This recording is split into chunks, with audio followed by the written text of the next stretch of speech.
Enumclaw self-reliant hotline. What? You bought 31 cases of toilet paper and 8 pallets of yeast and you don't know how to use either one? If you don't know how to use this, you're on your own. But if you don't know how to use this, we might be able to help. Come on into the kitchen.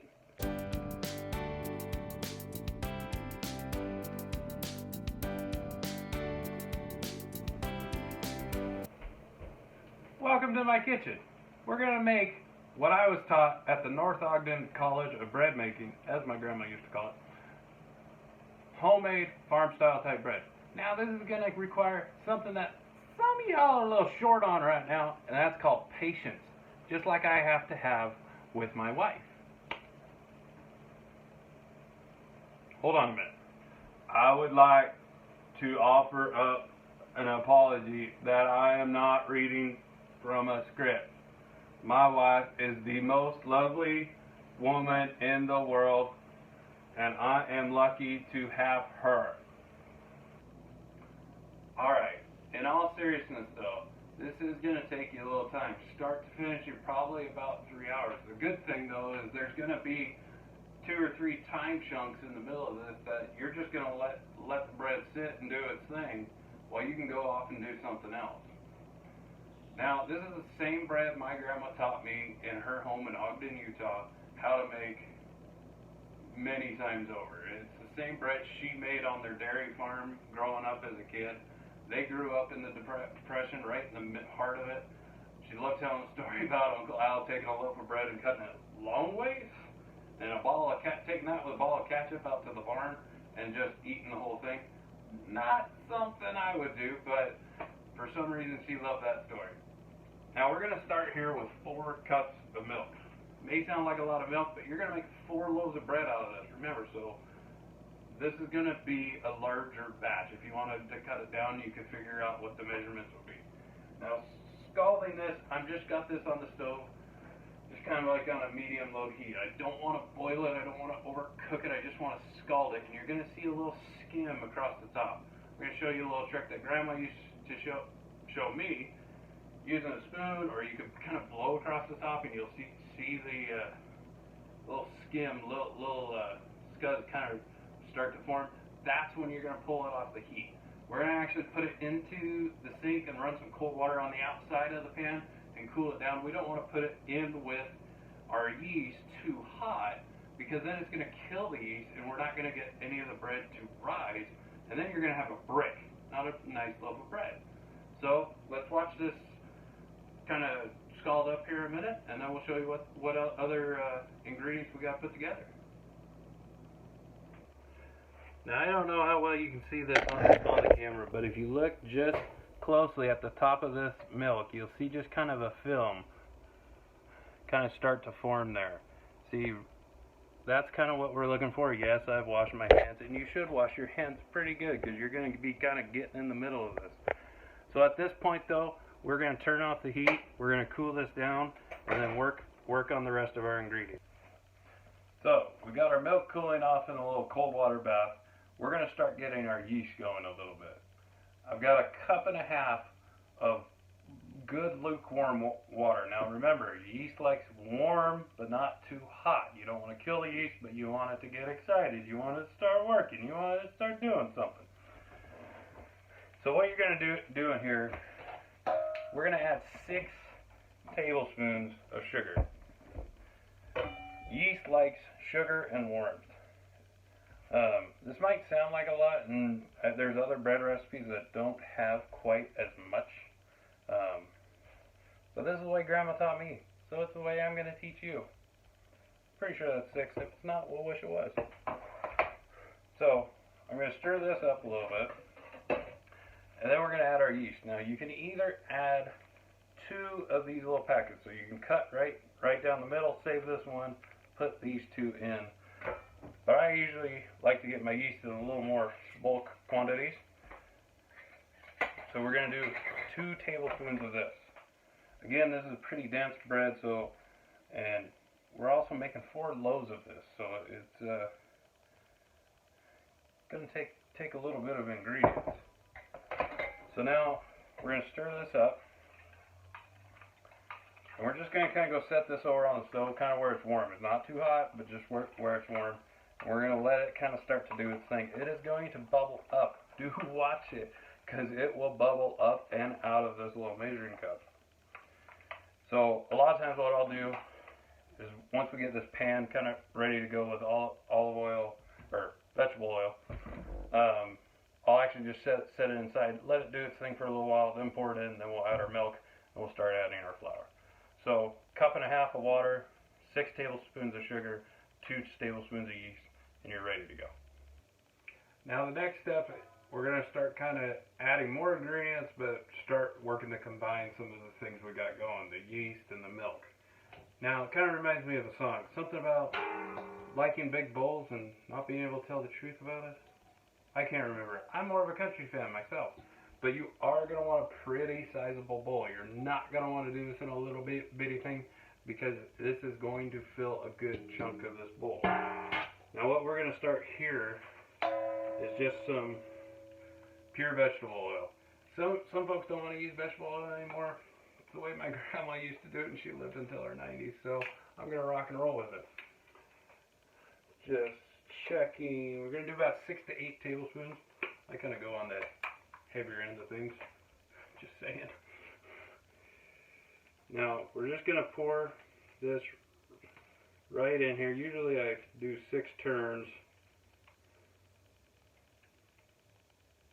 or so. Man, it's really hard to talk and count at the same time. I don't know what it is. So we got our vegetable oil in there, 6 to 8 tablespoons. We're also going to add just some good old-fashioned salt. 2 tablespoons of this. Sorry, I haven't done this in just a little bit here. I will type this up and put it down in the description below.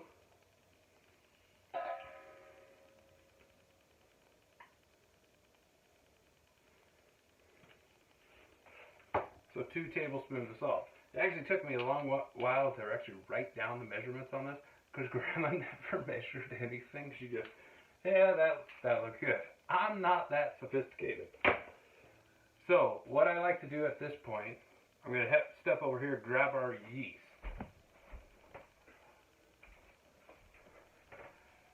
See, it's starting to do something. Now, I like to let it go a little bit longer than this, but we're going to put this right in the center of this bowl. Here, yeah, the bottom's going to get a little dirty, but as it goes over the top, usually I wait till it kind of blooms over the top, and then we'll pour that in, and we'll add the cooled down milk, and then we'll start adding some flour. Okay, we have our oil and salt in the big pan here. Our yeast is about ready to go over the cup, which you can tell this is also it's called proofing yeast. You know the yeast is working when it's doing this. So we're just going to add this right into the bowl. And then we have our milk. Now this is cooled off. You don't put it in too hot because it's going to kill that yeast. So we're going to add the 4 cups of scalded and then cooled milk. Give this kind of just a little stir here. Get that salt kind of mixed in. I like to do this before we start putting flour in. Now this is something I actually don't measure, much like Grandma. I know you can't see me in this shot here, but I want you to see what I'm doing down yonder. So we have just all-purpose flour here and a flour sifter. We're going to use, pardon my reach,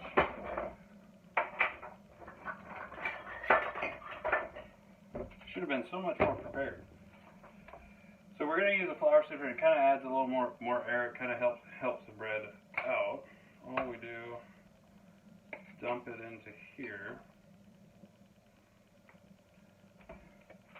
And you don't have to do this if you don't happen to have a flour sifter. I've done it without it. It turns out pretty much the same. Not a huge noticeable difference. But we're just going to kind of keep adding flour here. And until this thing starts to come together, then we're going to start kneading it with our hands. And it's not an exact science. You're going to want this dough to become not sticky, but you don't want it to be too firm and dense. So go ahead and give this a watch, and pretty soon we'll have a batch of dough made.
Okay, so now we have something that looks kind of like bread dough. Now this needs to kind of sit. This is going to be one of those breaks we talked about. It's going to sit probably a half hour, 45 minutes. We're going to let it raise and at least double in size. Before we do that though, we don't want it to get kind of a crust on the outside. So I am going to take what Grandma used to use, Crisco, and I'm going to coat the top of the dough and the sides of the bowl. So everything kind of stays, it's not as much as an ingredient as just keeping everything moist and not letting it firm up at all. I know some of you may not like Crisco. This is how my grandma taught me, but if you have a substitute, go ahead and use that. But we're going to put some just on paper towel. And I just like to go around the edge, lift the dough up.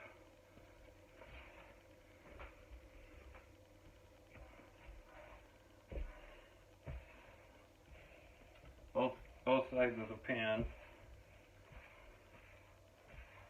and then just kind of go around the top. Again, you just kind of want to put a little coating on it.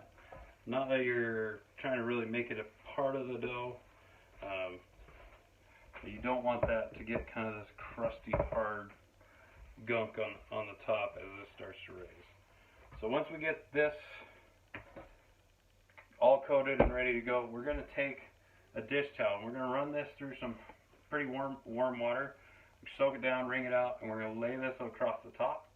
Again, let this sit for about 45 minutes. It's going to double in size. We'll give you a little reference shot. There's the beauty shot. See what this looks like in about half hour or so. Alright everybody, it's been about 45 minutes or so since we mixed up our dough, had it in the pan, and we had Crisco kind of on the top to make sure it doesn't get that hard kind of crust going on. Now we're going to take our towel off. You can see our dough is raised about twice the size of what it was when we first mixed it up. Now we're going to kind of punch it down, flip it around, knead it all together, and then possibly add a little more Crisco on the top. I don't think we may need it right now.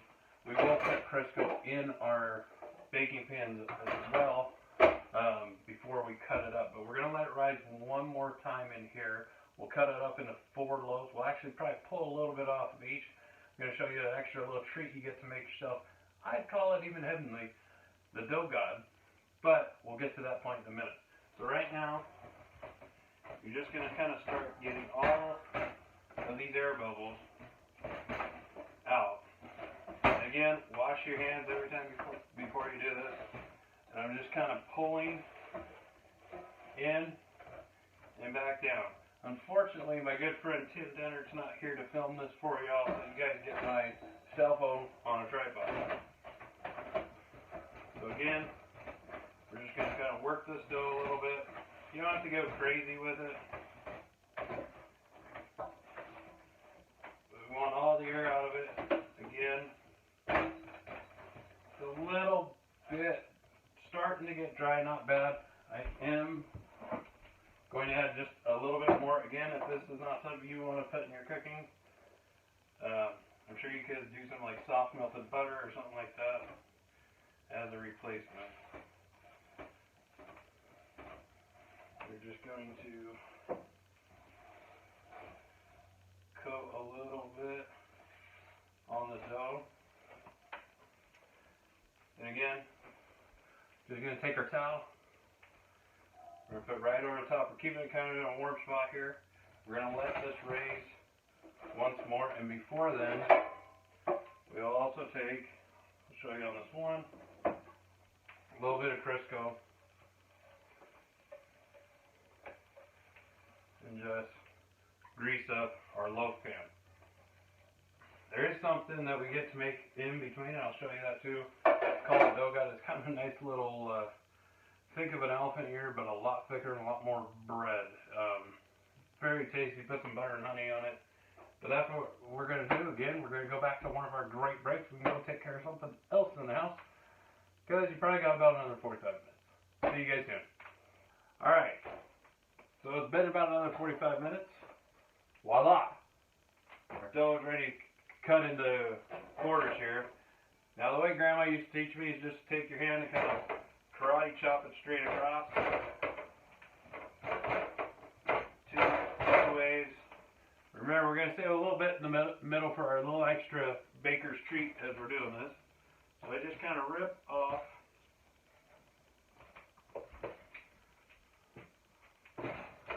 a quarter of it. Now, you're going to kind of put it in your hand. You're going to kind of just squeeze it all together. You're just going to kind of get all those air bubbles out again. You're going to end up with a nice little ball of dough here. And then we're going to take one of our loaf pans, get that worked in good. And then what I like to do is put the dough right in the middle, and then I kind of stretch it to both ends here.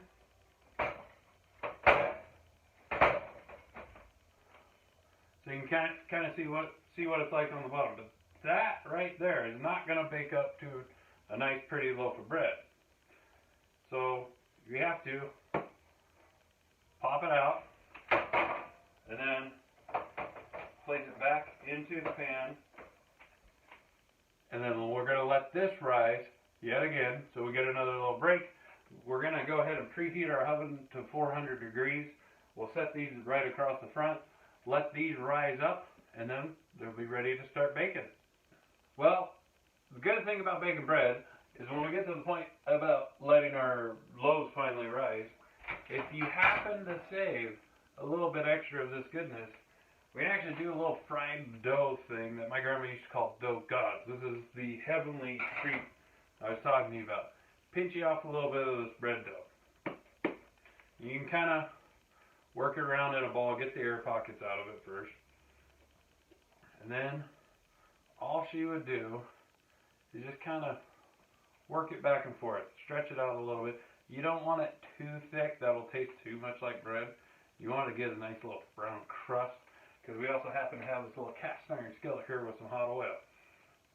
We're going to fry this up. Once it's done, put a little butter and honey on that. Whoo, that's going to make you hate your mama. Just kidding. But we're going to get something like that. Then we're going to just put into that oil. It's not going to take too terribly long. So we're just going to fry these up a minute, and you'll see what we end up with.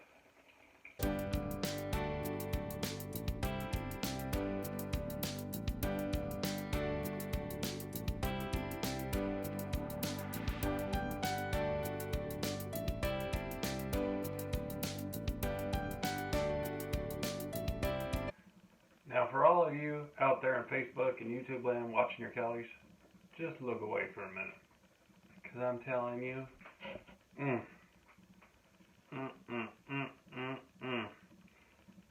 you fry up yourself a little bit of this bread dough, put a little bit of honey on that thing,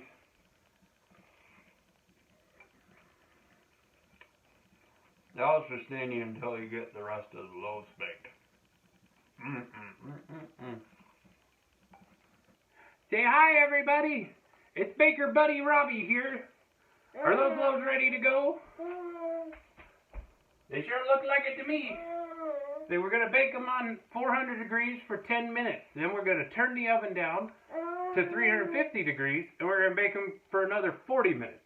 After that, we'll put a little butter on top, and finally, we're done. See you in a minute. Can you smell it? Success. Now, it only took about 3 hours, but we are finally done. Except, you gotta restrain yourself a little bit. Right now, I love just taking a little bit of butter right across the top. Just makes it taste a little bit better. But then we're gonna put these out on some cooling racks. You try to cut into these, even though they smell so delicious right now. Trust me, it's gonna rip all apart. You're not gonna have a good experience. But when these do cool down and you can cut them up, I tell you what, you put them in the toaster, Get yourself, I happen to make my own freezer jam. We'll show you how to do this probably later this year. Get you some freezer jam. What? You don't have money to buy berries? You know what? That's blackberry jam. I didn't even buy berries. They're all around town anyway. So put the butter on it, let it cool down. Now you don't really have to depend on the grocery store, and are a little more self-reliant than you were this morning. Have a good one.